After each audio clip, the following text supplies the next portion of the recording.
The fact when I first started down here, I had something blow up, and now I have to put a lot of my attention on this issue before I can really start generating more content like I wanted to do in the first place. Wonderful. I can't wait to see the stuff you come up with. You got to come up here and hang out with Uncle Bob and I and go on some cop watching patrols. I think that'll be a lot of fun for you. Yeah, it sounds like there's quite a few things that would be interesting to watch up there, especially with like some of the protest events and all that. Hmm. Because the cops seem to be like all over. They're not consistent with how they're enforcing some stuff. Because I remember watching the video where they wouldn't allow you enter to go film the what was it, the freedom prayer thing or something like that. Oh, the Patriot Prayer thing, yeah.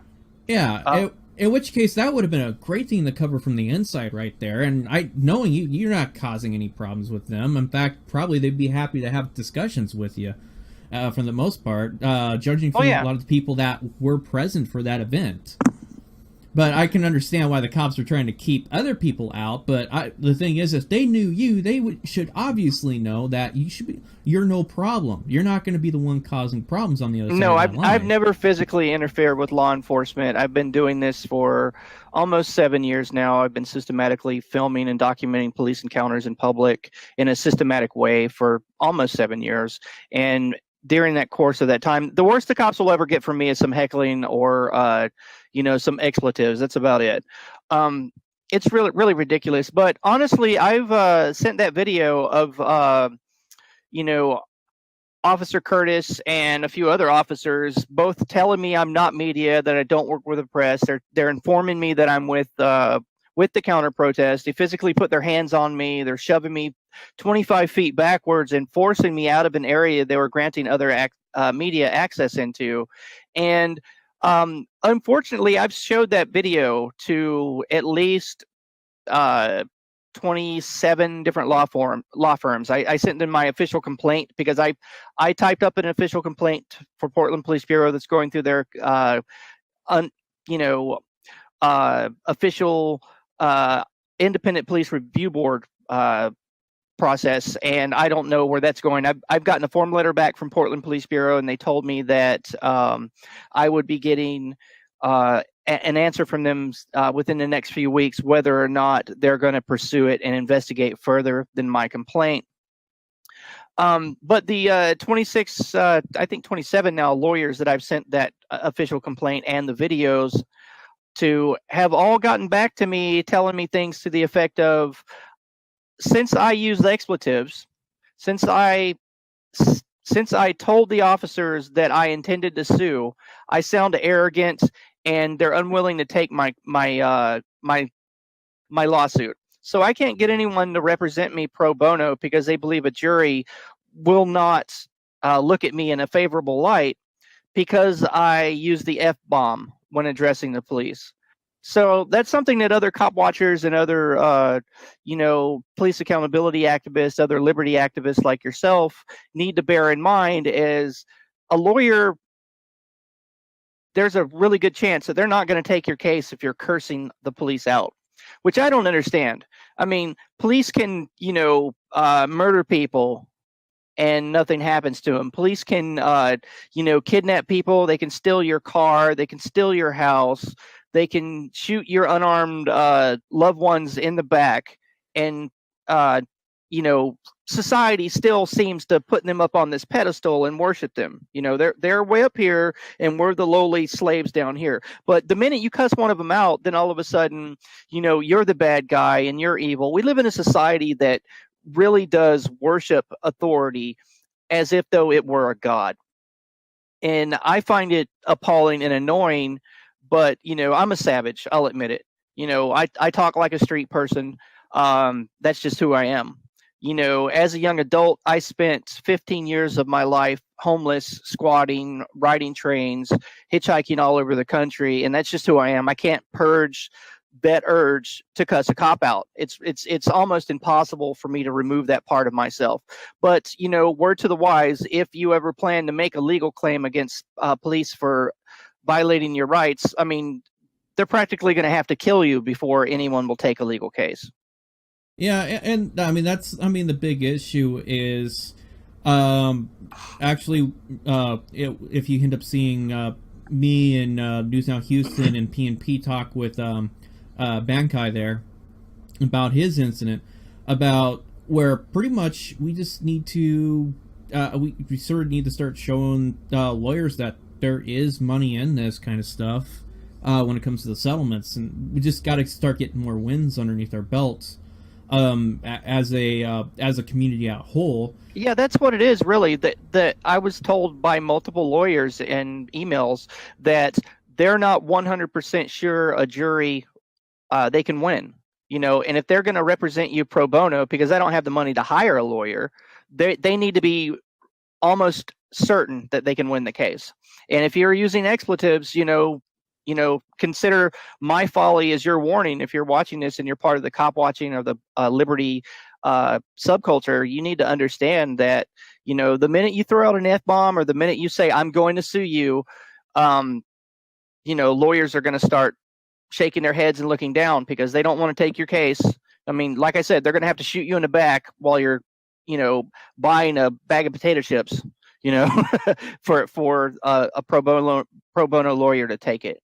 Yeah, and my solution for possibly with some of the lawyers that have an issue with like the cursing and all that stuff, Sean Thomas he actually files a lot of his own cases, and he's won quite a few of them of civil rights actions with the New York Police Department.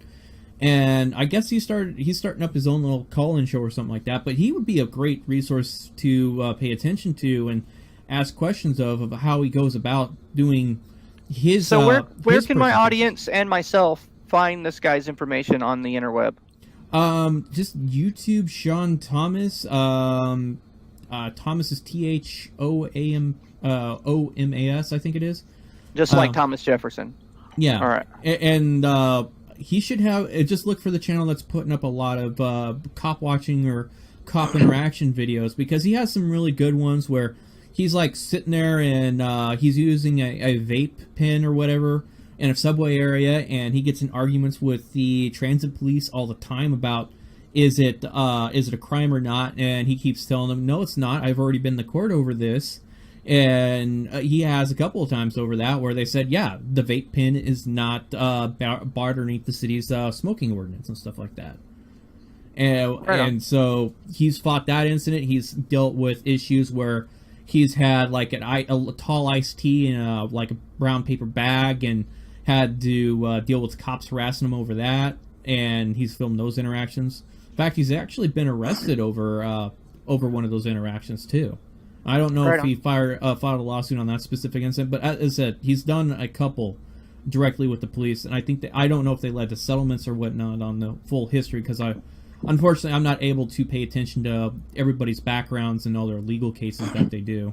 Right, there's so much, and we're all doing so many things. There's so many, before Ferguson, the cop watching and the liberty community online, especially on YouTube, was very small. But Ferguson brought police accountability and, activist, journalist, hybrids such as ourselves into the limelight, really. It's really taken off after that.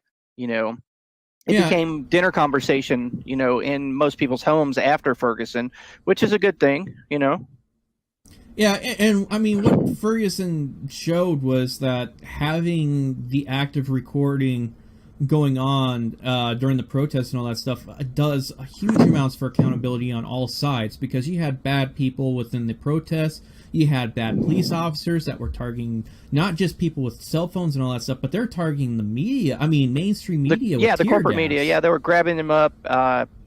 They arrested someone at McDonald's. I think he worked for not the Associated Press, but NBC, I believe. Yeah, and it's sort of what's led to a large snowballing effect with the growing thing. And now, currently, what some of the my associates say, they're saying that we're looking at 2, maybe 3 new channels each month popping up, starting to do the First Amendment stuff or cop watching or something along those lines in some form or fashion. Yeah, I love it. You know what I would like to see? I would like to see a summit, a West Coast summit where we do a symposium and maybe have speakers. I would love to set something like that up. If I got the resources, I'd be all over it. Speaking of summits or other folks, let's tease our prospective audiences with people that we would like to try to get on, and you voice your wish list and I'll voice mine, and then we'll prospectively both reach out and see if we can get some of these people to join us on strategic noncompliance. Well, what was it? I would love to get like the grandfather, daddy of them all in here. Duop Kamau, or he keeps changing his YouTube channel. He's like the first guy who started filming police back in the 80s, using like the the old giant tape recorder camcorders from back then. And he was on NBC several times back in the 90s and early 2000s with his undercover stings of doing police complaints. That would be a really good one to get on at some point. Yeah, we could do that. I would love, I think I'd like to get Carlos Miller. That would be great. I'd like to have a conversation with him. You know, maybe we could get some information about what's going on with PNAC. That might be interesting. I would love to get Tom Zebra. I love the man's work. He makes me laugh very much. I have lots of respect for Tom. I really want to hear more in depth about his drone story and all that stuff, for get that out there with the whole incident, because with that was like a almost 3-year process of getting his drone back, and I guess the court battle itself was almost 2 years in itself over the charges. Yeah, it's ridiculous. It's ridiculous. I remember when Demetrius Cooper, this black fellow that used to work with me on the Film the Police Portland project, 2015, he flew, and I was with him, but he was behind the controls, but he flew a DJI Phantom 2 over the FBI building. And what ended up happening with that is he was harassed multiple times by Secret Service whenever a president would show up. There was 2 presidential visits while Demi was working with Film the Police Portland, and Secret Service showed up at his home and asked him if he planned to fly his drone over the president. That was pretty interesting.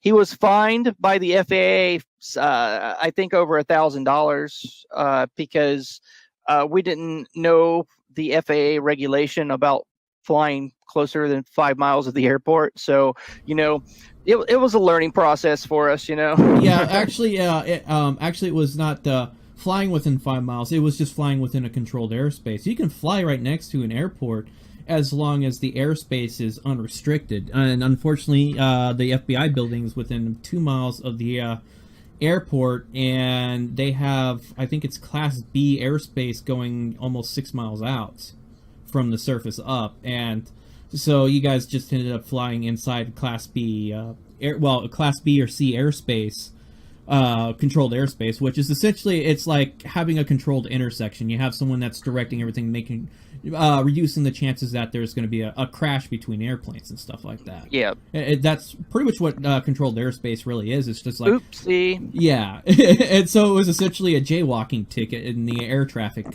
Yeah, but you know, a $1,500 jaywalking ticket. Yeah, well, the FAA gets really serious with their fines and all that stuff because. Well, I understand.